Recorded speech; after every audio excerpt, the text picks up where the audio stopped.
ever deal with baseball at all? Baseball pitching specifically.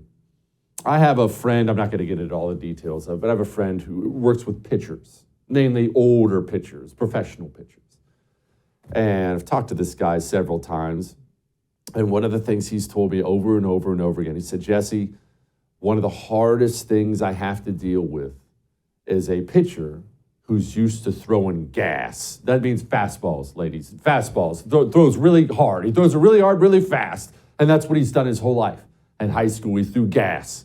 In college, if he went, he threw gas. In the minors, he threw gas. In the pros, he's thrown gas. He's throwing 98-mile-an-hour fastballs right by people. And that's what he's done for 20 years. That's what he knows.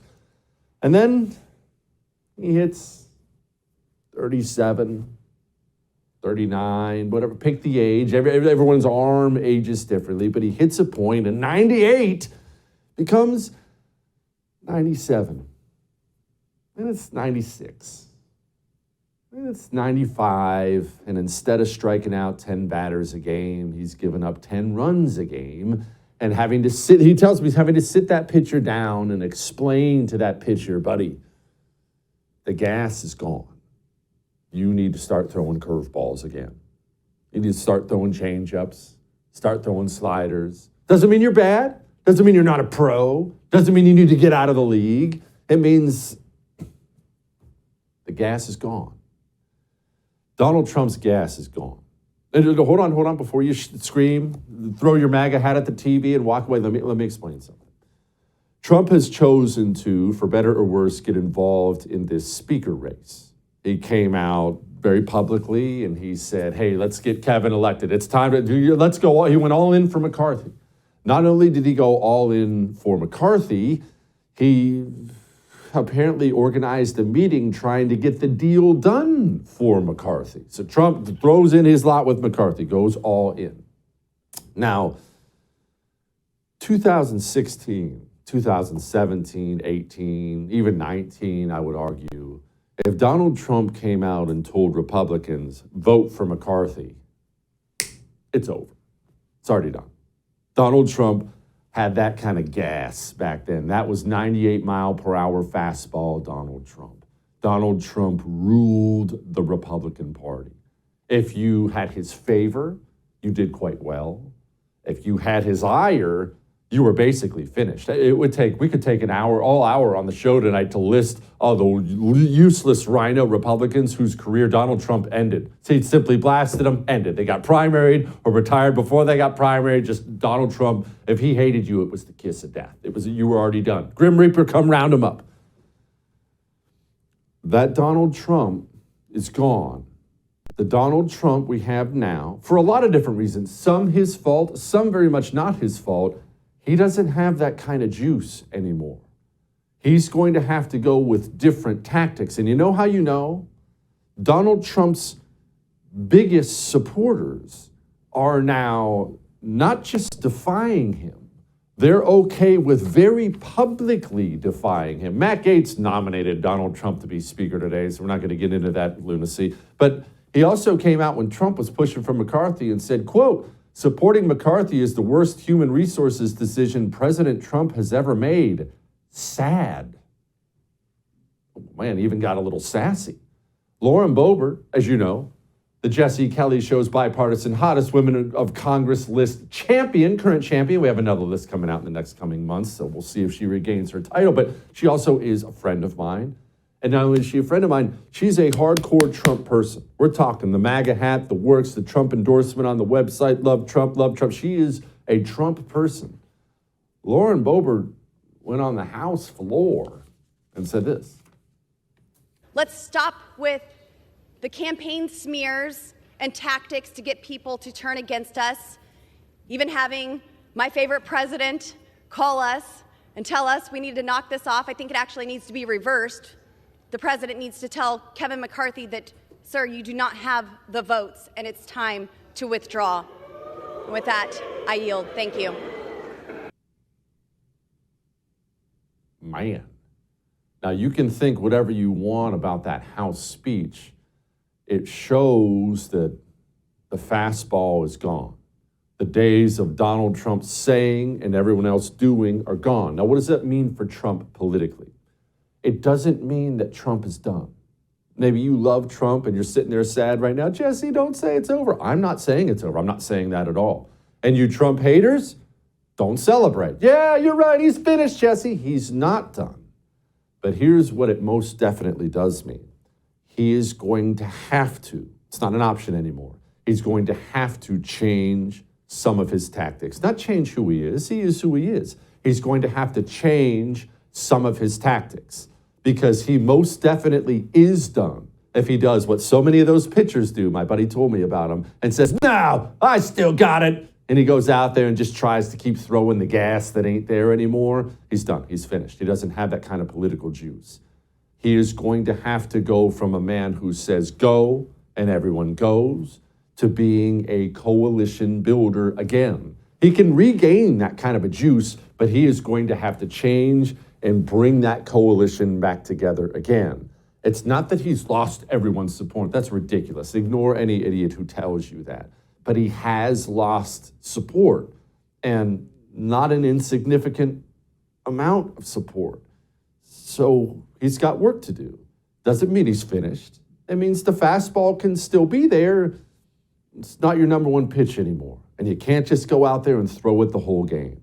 That's what it means. The truth is, for a lot of reasons, he's been wounded politically, and he needs to heal, and he needs the coalition build. And look, we need him to heal. I don't care if you're a Trump hater. That's fine. Because he might be the nominee. If the primary was held today, he would be the nominee. Because he might be the nominee, we need Trump to heal. Because if the election is in 2024 is between Joe Biden and Donald Trump, whoo, boy, do we need Donald Trump to win that race, and we need it badly. I'm not talking about for your feelings or to be offensive or less offensive. I'm not talking about any of these things. I'm talking about for your pocketbook. We're in some trouble. We've got 2/3 of economists and large financial institutions making some dire predictions about 2023. Now, anyone who watches I'm Right on a regular basis already knows that. I've been telling you what's coming. I've been telling you why it's coming. But hey, even Cardi B's catching up now. You're going to go broke soon because y'all not budgeting. I get a summary of the money that's being spent in my home every week. So when I'm starting to see that like groceries is like tripling up, it's like, hey, yo, what the is going on? And like when I go to the supermarket, like I went to the supermarket, I'm seeing that everything tripled up. That like lettuce was like $2 a couple of months ago, and now it's like $7. Of course, I'm gonna say something. Okay, not exactly how I would put it per se, but you get the idea.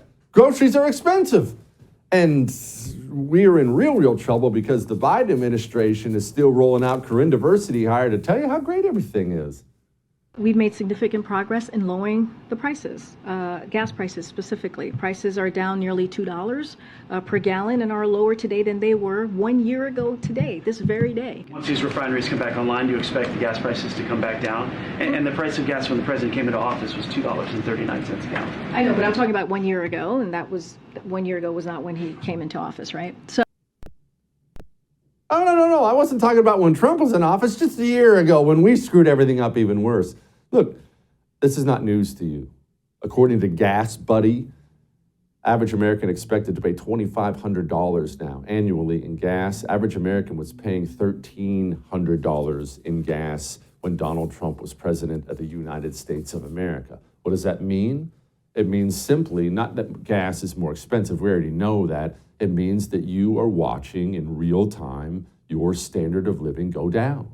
And there are all these indicators out there. I've been trying to point these out to you for the last year about why I think something really ugly economically is coming. Because there is indicator after indicator after indicator that something is not right and we're out of whack and it's just not working. Auto sales is a great way to track it. Auto sales dropped by 8% in 2021.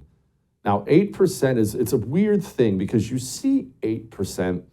And it doesn't seem like that big of a number, right? It's 8%. It's not even 10%. It's not 50%. you should understand that in the business world, and you people in the business world will understand this. In the business world, if at the end of the year you're down 8%, people are getting fired. There is going to be a DEFCON 3 situation going on at your company if sales are down 8%. Well, nationally, sales are down 8%. It's a really, really, really big deal. And so people are out there still trying to keep up with the Joneses, and it's really hurting them. Carol Roth elaborated on that earlier. The big challenge, Jesse, is how the consumer is financing all of this. And they are basically financing this by killing their own wealth. We had savings for consumers, personal savings, that peaked in about September of 2021 at about 2.3 trillion. That has come down by the third quarter, so before the holiday season, third quarter of 2022 was about 1.5 trillion. And if you ask the heads of the big banks, it gets worse. If you ask the heads of the big banks and the economists when that's all going to run out, that is going to be the middle of this year. So it means that people are saving less. They're putting more on their credit cards. Credit card debt is nearing $1 trillion. And because people have jobs and because they have this wealth effect, because their housing prices have generally increased over time, it means that the consumers are dipping into their own wealth to finance keeping the economy afloat, which really takes us down the path of you owning nothing. Sorry. I want you to be ready. Support the First TV today and get instant access to exclusive specials like Who is Ron DeSantis, the history of FBI scandals, and America's worst presidents. Visit thefirsttv.com/support or download the First TV app to become a supporter and start watching today.